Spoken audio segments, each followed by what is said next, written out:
چل هۆکار بۆ وازهێنان لە گوناه و تاوان. خاڵی دوازدەهەم بیرکردنەوە لە تەرازووی ڕۆژی قیامەت. برای ڕێزدار و خۆشەویستم، خوشتی عەزیزم، ئەی ئەو کەسەی کەوا عەزمت جەزم کردووە و نیەتت هێناوە ئیدی گوناه و تاوان پشت سەرت بخەی و پشتگوێی بخەی. ساتی ئەوەیە لە ساتەکانی گوناه و تاواندا بیر لەو تەرازووە بکەیەوە کە چاکە و خراپە، بەڵێ باشە و خراپە هەردووچی پێدەچێشرێن، هەردووچی پێدەپیورێن. تەرازوویەکی زۆر ورد، هیچ شتێکی لێون نابێت. ئەم تەرازووە تەنانەت ئەو شتەی کە بە چاویش نەبینرێت دەیچێشێت، بۆت دەپیوێت. بەڵێ خوای پەروەردگار دەفەرمێت وتضع الموازين القسط ليوم القيامة. ڕۆژی قیامەت تەرازووی دادپەروەری دادەنرێت. ئەم تەرازووە ئەوەندە دادپەروەرە فلا تظلم نفس شيئا، ستەم لە هیچ کەسێک ناکرێت.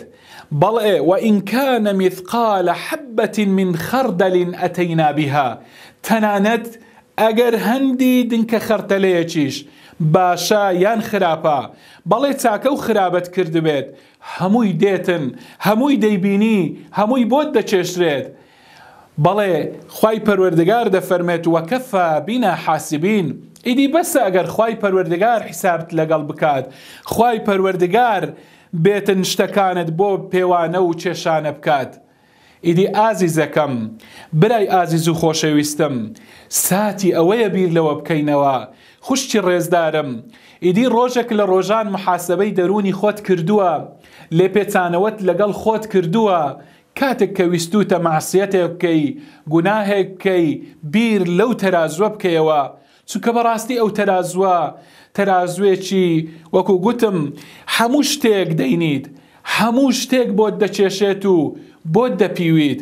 هی ئەوەیە ئینسان مرۆڤ لە ساتە وەختی گوناهدا بیری لێ بکاتەوە.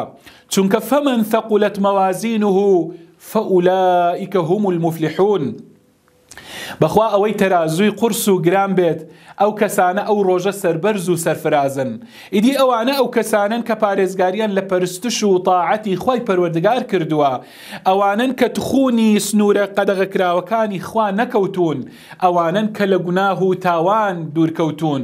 بەڵام ومن خفت موازينه فأولئك الذين خسروا أنفسهم في جهنم خالدون.